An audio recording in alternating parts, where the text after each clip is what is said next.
میرے دوست، اس ویڈیو کو شروع کرنے سے پہلے اپنے نبی پاک صلی اللہ تعالی علیہ وسلم پر ایک مرتبہ درود پاک پیش کر لیں۔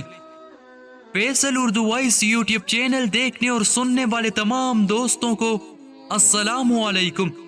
آئیے جانتے ہیں کہ افضل عبادت کیا ہے۔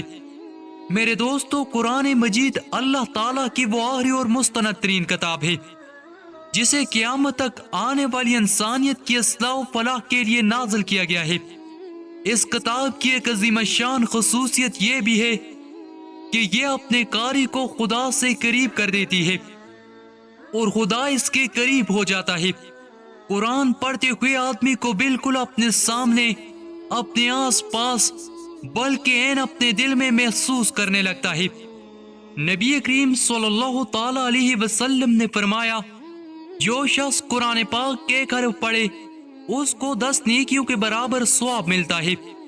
یاد رہے کہ الف لام میم ایک حرف نہیں بلکہ الف لام اور میم 3 حروف ہیں۔ نبی کریم صلی اللہ تعالی علیہ وسلم نے فرمایا، تم قرآن پڑھو اس لیے کہ قرآن قیامت کے دن اپنے پڑھنے والے کے لیے سفارشی بن کر آئے گا۔ آیات قرآن کی تعداد کے مطابق جنت کے درجات ہوں گے، اور قیامت والے دن قاری قرآن سے کہا جائے گا کہ قرآن پڑھتے جاؤ اور اپنے درجات بلند کرتے جاؤ۔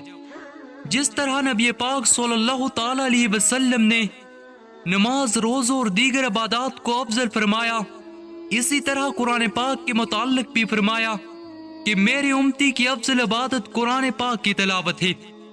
اللہ سبحانہ و تعالی ہمیں کثرت سے قرآن پاک کی تلاوت کرنے کی توفیق عطا فرمائے، آمین یا رب العالمین۔ میرے دوستو، اس ویڈیو کو شیئر کر کے اس نیک کام میں ہمارے ساتھ ضرور شامل ہوں۔ انشاءاللہ یہ ویڈیو تا قیامت پھیلتی رہے گی اور اس کا اجر و ثواب آپ اور ہمیں ملتا رہے گا۔